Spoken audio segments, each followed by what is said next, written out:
Hey going there guys, just a quick video on DIY install and sort of common mistakes or things to check. Make sure when you go to buy the extra unit, doesn't matter if you buy from us or actually anyone, that you check that you're getting the correct kit. So if you need to call them up or take a picture of the actual dash and so actually send it through and say, hey, is this the right sort of one? Because there's nothing worse than getting the package and opening it up and being it's the wrong one.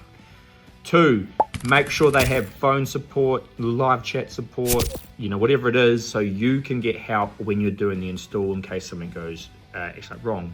3, check that they have some sort of install videos or install document or actually manual to help you do the install. Otherwise, it can get a bit complicated.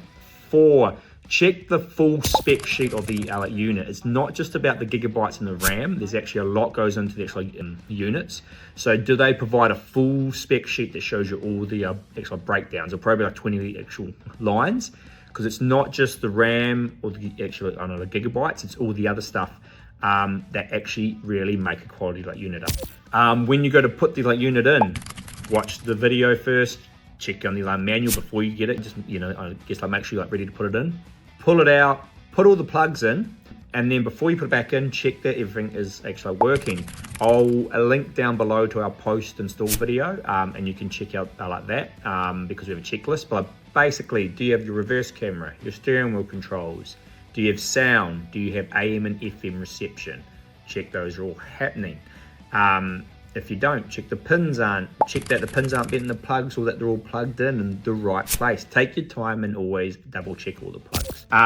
Watch the videos on how you actually use the UI of the unit. Do they have a good document of how you use the UI and videos? If they don't, bit of a red flag again, because you're going to be shooting a bit in the dark. Do they offer updates? Are they constantly updating firmware? Check on the website. Do they have a change log, firmware updates? You want to future-proof yourself. Otherwise, you're going to buy something and it's going to end up being a dead duck.